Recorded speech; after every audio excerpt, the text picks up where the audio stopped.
Here we go. Digital Adel back with another Digital Adel Hoops Beyond the Backboard podcast for you with my co-host, Matt Hanifan. How are you doing today, Matt? Doing good. I'm doing good. How about yourself? I'm doing really well, man. I'm just been busy. Actually, I haven't been feeling good, but I'm excited to be here and talk basketball. We're here to talk 2026 NBA draft prospects. There's a huge bombshell of news that came out of the college basketball world we're going to get to a little bit later on in the show. But before I do that, we're going to go to our latest OnSI segment. Matt, what are you working on Sports Illustrated's website, OnSI? OnSI, I help cover the Magic. That's my main source of writing, is talking about the Orlando Magic. The latest thing that I did that I thought was interesting was it feels like there's been more buzz around the expansion. I feel like that's been a thing for the last 1 to 2 years. Right. Is that, like, considering how flush the NBA is with talent? Yes, I know there's like a third of the league that's tanking. That's a separate problem. But there's so much talent around the league if you just look up and down these rosters. Right. And with the league signing a $76 billion media rights deal, they have more money than they know what to do. So it's like we're going to have to invest that money in something. Is that a lot of money? It's a lot of money. It's a lot of money. Okay. It's a lot. Glad we cleared that up. Yeah, a lot of money. And so the big thing for years, and it's not even just 1 to 2 years, honestly. It's more so like the last half decade to a decade. Right. Is an expansion in the sense that Las Vegas and Seattle, obviously Las Vegas is a growing media market, growing professional sports city. Right. With the Raiders now there, the Athletics going to be moving there within the next couple of years. The WNBA there, obviously the Golden Knights are there. Like it's a growing professional sports city. Yeah. And so that's going to be a team that's going to be a city that has expansion. And then obviously with Seattle, like formerly with the Supersonics, them moving to Oklahoma City, like that, Seattle's like a basketball rich city. Right. And so they're, looking to move back there. And that, at least that's been the buzz around the league. And so something that I did was, in the case that there was an expansion draft, which players would the Orlando Magic keep? Or at least, right, if, let's say this happened, this offseason, that's how I did it. Which players would I keep if I was the Orlando Magic, or more so protect from the expansion? Because every team has to protect. Or at least they can protect up to 8 players. Right. You can protect less than that if you'd like to. And so that's something that I did. And it was a fun little exercise. Like, obviously, if expansion does happen, it's probably not going to be happening within the next, or at least until the next, 3-4 years. Right. And so all of these rosters are going to look completely different by the time that happens. But it's just a little, fun thought. So yeah, that was something that I worked on recently that I really enjoyed, just because of the thought exercise that went into it. Yeah, if you're an Orlando Magic fan, Matt has you covered on SI. He writes daily, almost. I mean, he writes way more than I do on SI. And so if you are a Orlando Magic aficionado, or just like Matt Hanifan's work, period, the link is in the description below. Check it out. I write on SI for the NBA draft side of things for the Orlando Magic, which they don't have any picks, really, so not writing much. Don't. Indiana Pacers. Sorry, Desmond Bain. You took up every single all one the of those picks. He took all the picks.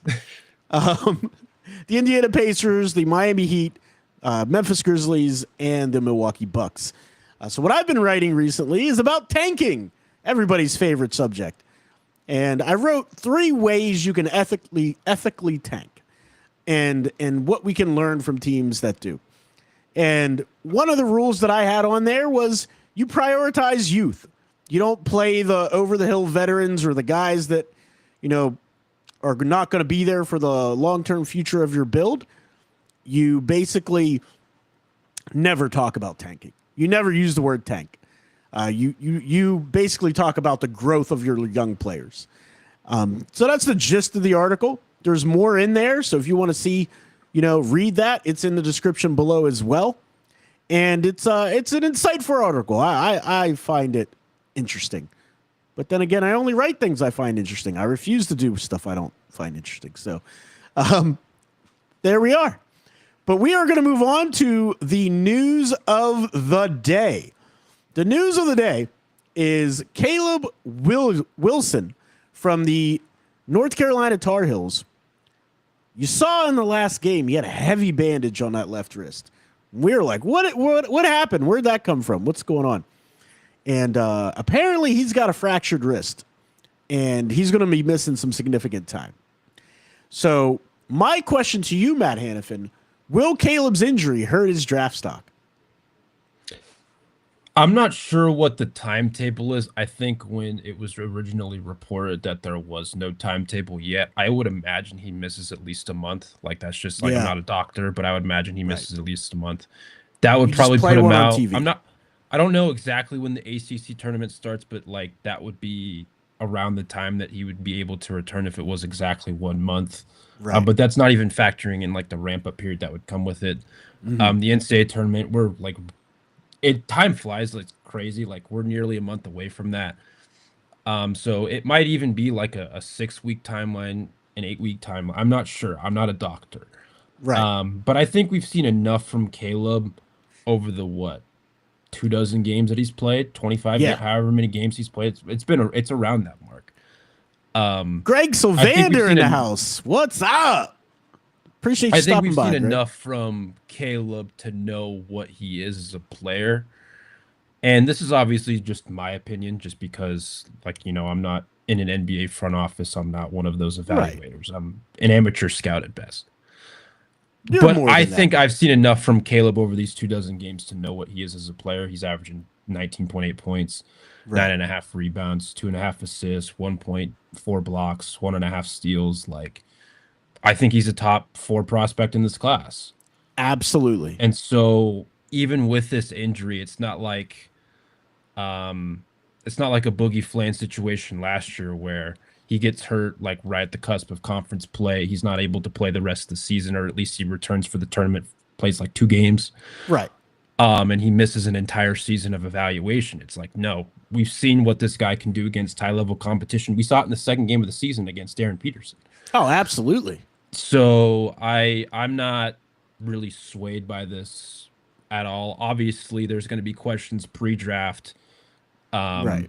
If he's not able to, especially if he's not able to return, like there's going to be questions pre-draft, when it comes to like him meeting with teams and whatnot, like how healthy is his wrist. Thankfully for him, it's his non-shooting wrist, so it's not going to affect his shot. Or, I mean, it will, but like not as significantly. Right. So hopefully he's able to have a full recovery by the time the combine starts, by the time he meets with those teams as June approaches. And hopefully it's nothing too serious there. But I don't think it's really hurt his stock. At least in my mind, it hasn't. So I don't know if it'll hurt his stock either, but I know there's a lot of fans out there for the Miami Heat that are hoping that it would. Because the Miami Heat are starved for talent. They're starved for an A1 guy. And I think Caleb Wilson could be an A1 guy. I mean, he's incredibly raw right now, but his skill level for even how raw he is just off the charts. His ability, one, to be the most competitive guy on the court, to summon up these grievances, just like a lot of the great players of the past, where he feels like he's slighted and every time he goes into a big-time matchup, and he just dominates on both ends of the floor. Being able to pick up and be switchable, not having to be a primary drop defender. His help defense is coming along. He's starting to get better at that. We already see what he can do on a low block. He's great footwork, especially on that left side of the floor. He loves that left block. His athleticism in transition. He can bust out dribble for you. So me as an evaluator of talent, I'm not dropping that guy anywhere. But stranger things have happened. We've seen players drop because of injuries before. Thomas Sorber was my favorite big in that draft, and he dropped all the way to Oklahoma City. And that's in 2024. And they were like, oh, this guy, he's sitting there? Yeah, we'll let him sit out a year. That's what I said. Oh, I said 2024, didn't I? Yeah. 2025. My apologies. My brain is broken. Yeah. And that was He also said, the yeah. thing. Like, I know at least you had questions about his IQ, but like the medicals with Cam Whitmore Right. with the Right. knee, like that was a big topic of But conversation right after that draft. there was also conversation amongst a lot of people that watched him practice, and he doesn't practice. Like he walks through practice basically. Like that was a big thing coming out, was that like he was not a guy that was gonna, you know, bust his butt in practice or try to improve his game in that way. So, but that also played, injuries definitely also played a part for Cam Whitmer as well. For my evaluation, like you said, the processing wasn't there, the mental side of the game just wasn't there. But yeah, man, I love Caleb Wilson. All good stuff. I wish him a speedy recovery. He's on Twitter, guys. Somebody was like, I wonder what this does for Caleb's draft stock now that it's over. And Caleb Wilson posts straight under it, it's not over. I love it. I love it, man. He's gonna be like the Kevin Durant energy on Twitter. He's always looking for something to give him that edge where he feels slighted. The And he's McDonald's gonna, All-American game with the Darren Peterson stuff at right, the beginning of the season, like right.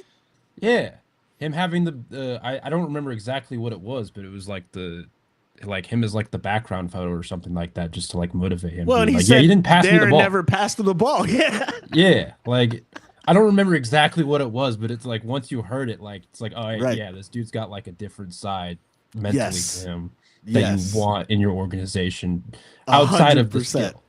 100% outside of the skill. And he's got crazy athleticism too. Like that's the other thing. Yeah. And in like measurables, like his wingspan, he's got arms like a pterodactyl. So like, yeah, there's a lot to like, and that mentality being one of those things you rarely see. So when you do see it, you're like, yeah, I want that guy.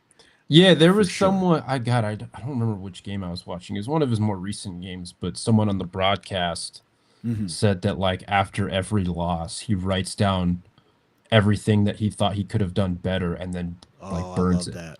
Oh, I love that. I Just love so it. it's like, it like puts it behind. I don't remember which game it was, but it was one of the more recent games. And I wish I remember who said it, so I apologize for that. Oh, nothing to apologize for. It's fine. But like, yeah, he writes everything down on a sheet of paper, like in like a notebook or something after Right. every loss that he could have done better, and then he just burns it and like throws it away. It's Love like, it. that's pretty cool. That's like That that's is really cool. Yeah, that is like gladiator type stuff. Like going into Coliseum and rubbing dirt. And did he like? I don't know. Never mind. I'm making stuff up. But anyway, we're also going to talk about a player that I don't think is getting enough buzz, and that's Tonde Yesufu. Tonde Yesufu had an outstanding game against Baylor and AJ DeBonsta. He had 37 points. Let me pull up the actual stats of that game real quick. But he was phenomenal, man. He did it on both ends of the floor as well. I mean, AJ got him. I mean, because AJ is AJ, but Right. AJ got him just because he's so AJ got big. the best of him for sure. And defensively, even though he tries really hard, there's still some technical things I'd like for him to clean up defensively. But I still love the competitiveness that he showed. Yeah. I love the fact that he rose to the occasion offensively, and he played his absolute butt off. Yeah, 37 points, 6 rebounds, 3 assists, 1 steal, 8 for 8 from the free throw line. Yep. That, people, is a translatable skill to the NBA because he's got an NBA body already. And he was 12 for 19 from the field, 5 for 8 from 3. And the big knock on Tonde is his 3 ball's not ready yet. Yeah. But woo, he was cooking. Turnaround fadeaways from the mid post, getting into the lane, getting fouled. Man, I loved it. What are your thoughts on Tonde Yesufu? Where do you think he should be slotted, and do you think he's underrated now? I talked about it on here. I think especially if you go back and watch the big board episode, I had him lower than you did. I still had questions about him, like on ball. Right. I think he can, again, I think he can develop that. Yeah. It's just right now I had serious questions about his ability to like create in the half court on ball or at least Right. get to his spots on ball. Um, but especially in that game against BYU that we just talked about, that you just referenced, like he was phenomenal. Like as soon as he hit that fadeaway jumper over Richie Saunders, for the end one, it was Yeah. like, oh, I haven't seen that before from him. Like, yeah, sometimes he does like to go to that fadeaway, but Right. I think a lot of his buckets, I don't have like the tracking numbers on this, so I might Right. be wrong. But I like a lot of his buckets have come in like the semi transition, play finishing, all that kinds of stuff, like him getting to the Absolutely. rim in those kinds of situations and kind of the open court. Um, and so that part of his game's always been like pretty solid in my mind. Yeah. It's just like when it comes to like the half court creation, the shot making and whatnot, especially like spot up attempts, he's still shooting in the low 30s from 3-point range. I want to say it's like 32%, something Right. like that. Even after this most recent game, but like I think he's gotten better throughout the season with some of that stuff. For It's sure. not quite where I want it to be yet, but like to your point, he has an NBA ready body. He's very he can be a multi-positional defender Yep. at the next level already. Um, I think he's on the right track. Let me just put it that way. I think that the stock is growing. I think Right. right now I have my big board up. I haven't updated it in a bit, but I have him 12. I think Okay. that's like a fair spot for him right now. Absolutely. That's a fair spot for him right now. Way better than where it was when we did our big board last time. I want to say I had him. I don't remember. I wish I was had a better memory. Um, I want to say I had him like probably in like the 15 to 18 range at that time, if, at Yeah. least if memory I had him serves. 14th. Yeah. I think he's improved as the season's gone along. There's still some progress that I want to see from him, mostly in terms of the consistency part of it. Like if he finishes the season really strong, Yeah. I think, he can be a potential top 10 pick. But See, it's just one of those it's things where it's like, regardless, I think some of the ball skill can be developed and worked on at the next oh, level. for sure. Like Absolutely. I don't think he's a player who's like he's never going to improve with like the ball handling, him getting to his spots, the I don't decision know about making. that. I don't know if believe that. I think he can improve at that. Well, no, I'm saying I don't believe that will be the case. Oh, I got you. I got you. I Yeah. got you. Like I think he'll be someone who as time progresses, Right. as he begins to, develop his game, he'll be able to have that part of his skill. But it's just it was really raw and pretty bad early in the season. It was, no doubt. And even in that BYU game, it wasn't perfect, but the shot making was like he was making just tough shots after Oh, tough shots. And it's absolutely. like at worst, obviously that's not going to happen consistently at the next level. But like if Right. he's capable, if he shows you that he's capable of making some of those shots, like I think I'm just higher. I'd just be higher on the prospect if that was the case. And he I, showed that. and I'll tell you, there's a play that showed his NBA savvy at the next level, how it's going to translate. It was where he got switched out by, I believe it was their big. I can't remember which one, but their big switched out on him. The big did a really good job moving his feet. He was at the top of the key, toned a couple of in between legs, probing, stutters, trying to get by him, couldn't get by him. He pulled it back on a step back 3-point shot, froze, pump faked, got the guy in the air, drew the foul for 3 free throws. I think it was Kada. I think it was Kada. Yeah. And I was like, oh, that's an NBA type play right there. Yeah. Like, that was really heady. And then in the second half, where he comes down, stops on a dime, shoots it over Kada at the elbow, and gets the bucket and one. And I was like, yeah, this dude, he's going to be a better player at the NBA level when there's more space and there's a faster Yeah. pace. Yeah. The biggest problem with Baylor is they don't have a point guard that's actually good.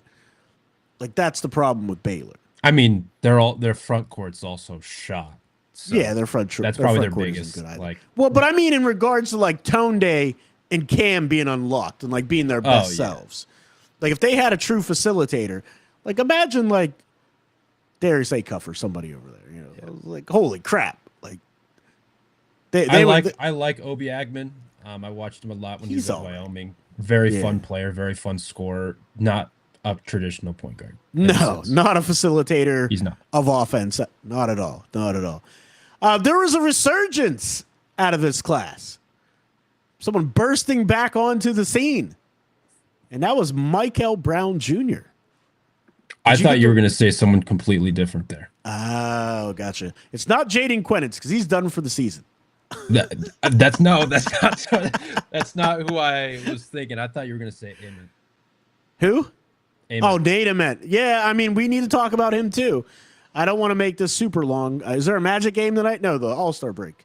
No, There's it's no- the All-Star break. Yeah, no Magic game. We don't have to watch basketball for the next 8 days if we don't want to. I mean, I will watch college too. basketball. I will find a game, man. Me too. But but this is the time of year where I catch up on stuff. But yes. For sure. You know, we're almost getting close to international time too. Like to start pivoting to like taking a peek at Kareem Lopez and some of the international guys. Yeah. Which I haven't done yet. A lot of that runs into the offseason. Dash Daniels. Dash Daniels, absolutely. But let's talk Michael Brown Jr. He's got a high ceiling. Like he's got the potential. He's got the size, 6'5". He's got some burst to him at times where he's going to be a high tier prospect. In case anybody forgot, him dropping 47 points was a reminder, right? So my question I have to you, from now to the end of the tournament, I keep saying 5 through 15 can go in any order, but he's a bigger point guard. Do you think he can creep up into that top 10? He shut me up the last show when I said I didn't think he was a top 15 guy, and then he just exposed for 72 points. No, he didn't have 72 points. It felt like he did having 72 points though. Right. I think he can. I think the question will be the consistency of it. Right. And And like, when he's up against tough defenses, how does he handle it? yeah. Like, I know I'm gonna mention this game again, but like he was so bad against Duke. Like He was, like yeah. big bad. But like once the end of the season comes, we're again roughly a month away from the ACC tournament. I don't know Right. I don't know exactly when that starts, but most of these tournaments are in early March. Right. And then if Louisville, I think they're going to make the NCAA tournament. They should make the NCAA. They're one of the better teams in the ACC, if memory serves. Right. They're going to make the NCAA tournament. How he plays in those games too will also matter. But I just think, maybe not in my mind, but I think in the minds of evaluators and executives and whatnot, I think he will be able to creep into that conversation. Just because of his potential and his size and his skill offensively. For me, that might also be the case too. I'm not saying that will never be the case. Right. I just want to see it more consistently because, like, I think for him it hasn't been consistent. Like the game against Wake Forest 2 days earlier, 2 of 10 shooting, 12 points. He had 8 assists. But the thing that I talked about with them earlier in the season is the shooting consistency and the shooting efficiency. Right. Yep. I remember that. And for much of the season, it's just been bad. Like it's been like, especially from 3-point range, like it's been really low. The ball handling, the playmaking, all that stuff is awesome. His ability to get to the rim, I think, is good. But I want to see the shooting at least be a little more efficient. Yeah, That's you want to really it. see that come up for sure. Yeah. And it might be one of those things where he might be a better shooter at the next level as he continues to grow and develop. But like right now, it's not quite there for me relative to some of the other guard prospects in the class. Right. Because this is a class, and we've kind of talked about this off air, this is a class that's kind of the antithesis of last year's class in the sense that last year's class, we had questions about how a lot of these guys would shoot and like It's the shooting true. efficiency of a lot of these guys. Like, yeah, their playmaking was good. They had good tools, but the shooting was bad. This Right. year, the shooting is awesome from all of these guys. Kingston, A Cup. Unbelievable. You go on down the list, Wagler. and yeah, and if like obviously Michael Brown has the size, and I think he'll be okay. Like I think he'll be just fine in the long run. Like Right. he's gonna be good. He's gonna be a good player. But if I'm projecting him in terms of where I think he should be drafted at this point, I'm not quite sure he is higher than where he was at the beginning of the season because of the shooting struggles. I think he's going to end up in the top 10 because, like Christian Anderson, for example, I think Christian Anderson's just too small. Yeah, Like, he's super small. yeah, he's really tiny. And I think that's going to be one of the things we're going to need to monitor. And that's the same problem we're going to have with Pettiford as well. As much as I like Todd Pettiford, and he's had his Yeah. resurgence, he's also really small. Now, super explosive. He had like the highest vertical at the combine. Like it was insane. But yeah, I mean, and then I'm also curious about Okwore. Like, what do you think executives are going to think about him? Because he's unbelievable, unbelievable. But he's also probably only 6'2" at best, maybe 6'1". He's Yeah. not very big. He's strong, but he's not very tall. Yeah. So there's a lot of questions, man. There's a lot of questions about but it just shows you how deep this class is when you have guys like that. Yeah. That are like, oh, I mean, Okwore, he in any other draft, Okwore would be in the top 10. He's that good. He is unbelievable, that kid. This is kind of a I was doing something the other day and I was actually just thinking about this like just off the rip and I was like this is kind of a different kind of a tangent but like I was like how many years would Con Knipple be rookie of the year if it wasn't this one? Oh, right. Like I was thinking about it I was like he's had such an unbelievable rookie year Right. but there's a Cooper Flag that stands in his way. You know what that reminds me of? It's like, how many championships would the Utah Jazz have if there was no Michael Jordan? Yeah. Yeah, honestly, like I know it's a completely different subject, but it was just one of those things where it's just like, yeah, like No, if it's an this was interesting a subject. different if this was a different year for Okwore or Anderson, both of whom I like a lot, Right. as college players, where would they go? Like not even like top 10, just like zooming out a little bit to like the lottery, top 15, Yeah. whatever. Even like Tunde Yesufu. Tunde Yesufu might be a number one pick in a different draft. You know what I mean? Like, The Risa shade, no. oh my God. Stephon Castle still would have went number one. Yeah. But yeah, man. I mean, there's just so much talent up and down this class. So we're going to end the show like this. Who is the most underrated prospect that you feel not enough people are talking about? Oh, It's not like we show prepped for it or anything. well, yeah. I mean, we didn't talk about the most underrated. Okay, pick two. I'll go Mo Krivas, big man out of Arizona. Yeah, he's good. The shot blocking, the low post scoring, the rebounding. Like, I just think he's going to be like a starting caliber big, and I don't think he's getting a ton of love. I agree with that. Like he's just like a super big, like 7'2", 260. I think he's gonna be like a monster He plays really hard. shot blocker at the next level. Like I think he's gonna be really good. Yeah. Um, Yeah, he plays super duper hard, man. yeah. Let me ask you this. Has Koa Pete fallen down the board? Has he stumbled down the board? I mean, I think a little bit. Stumbled would be a little harsh. I mean, he was up there with Caleb Wilson at the start of the season. He's down Yeah. to 11th on my board so far, and I'm thinking about putting Sinak ahead of him. Yeah, talk about a riser. Sinexman. Dude, he's phenomenal. He's so much fun. Yeah, I mean, 6'11", not only does he block shots and rebound, but he can switch out. Like, freaking Sampson got him all the way at half court blitzing people. Yeah. Underrated, not even the most underrated, but Cam Carr. I want to talk about him for a little bit. Like, yes, I understand he's going to be an older, like, he's not, 23, 24 as we talked about. I think he's going to be Right. 21, 22 on draft night. This is his third year in school. He played his first two at Tennessee. He transferred midseason after suffering an injury. He's kind of, blossomed in this opportunity that he has right now.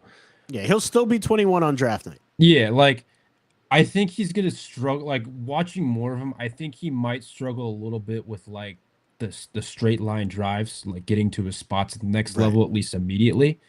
Yeah. But he's so freakishly athletic.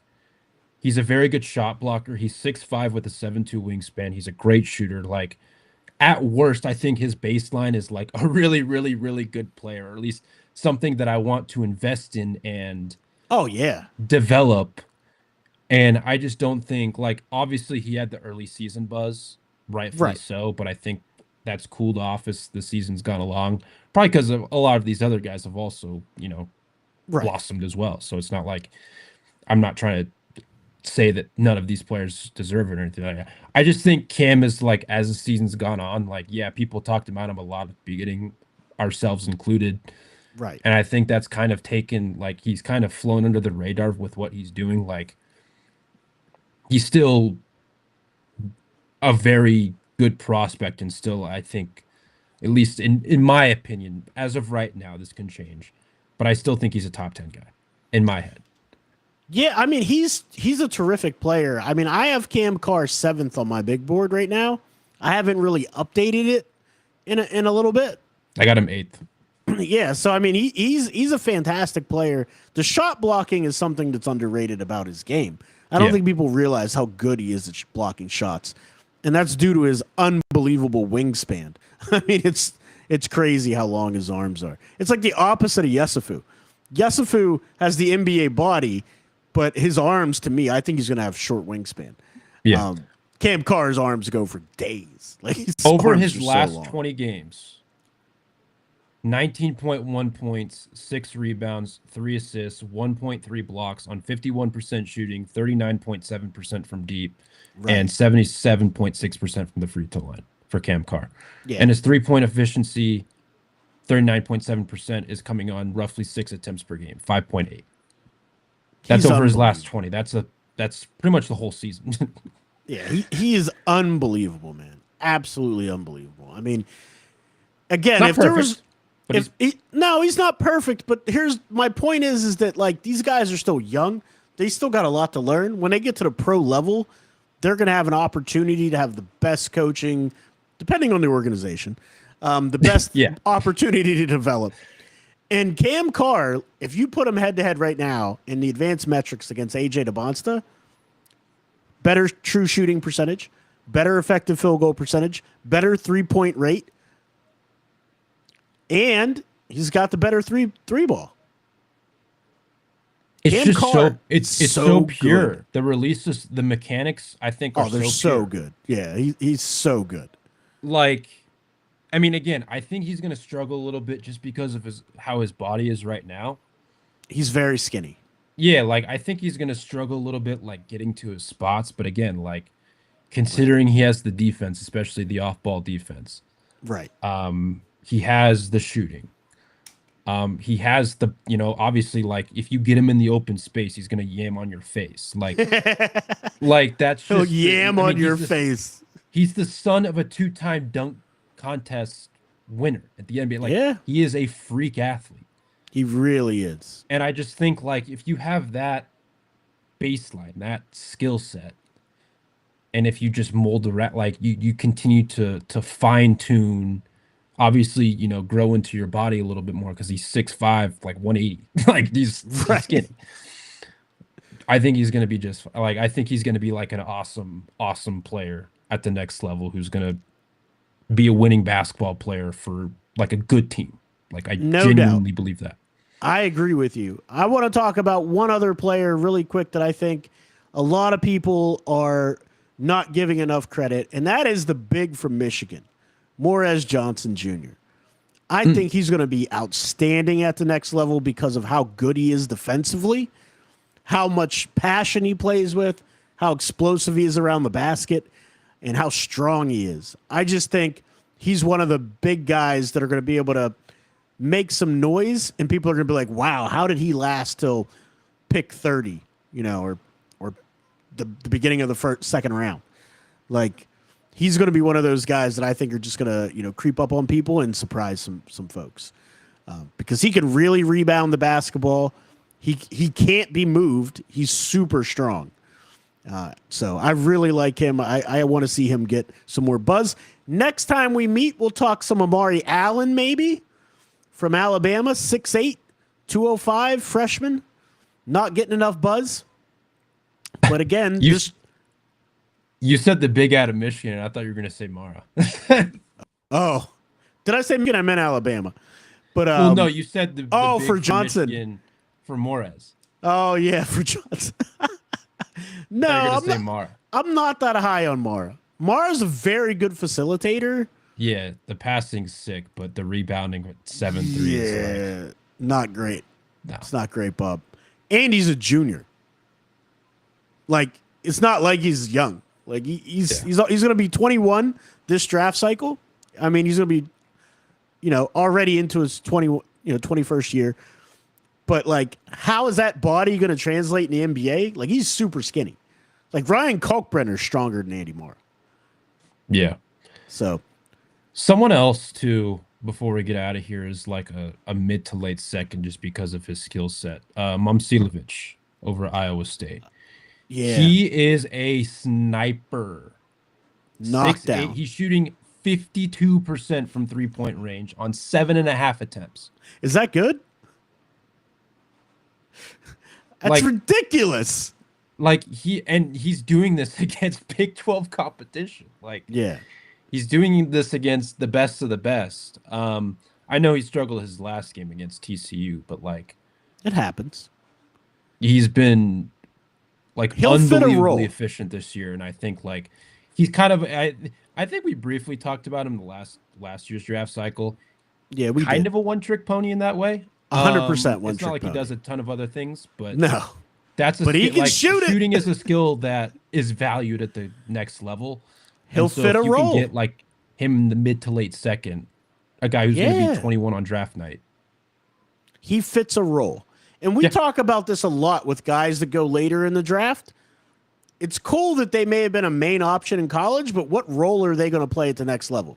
Because they're not going to come in and be the man on a team in the NBA coming in the second round. So they got to fit a role. He fits a role day one. Yeah.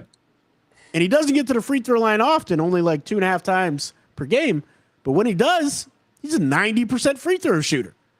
Yeah. He's got a really good NBA skill. But that's it for us today, guys. Matt, tell the people where they can find you, follow you, and get more of your work.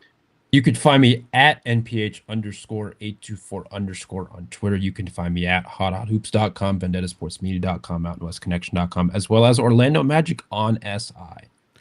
Absolutely. And I'm Digital Adel. You can find me on social media under that, anywhere social media is found. We put a lot of our clips on Instagram, so it's digital_Adel there. And I also write for OnSI, and you can always catch us if you're a Miami Heat fan in the Discord for 5 Reasons Sports Network. That's it for us today, guys.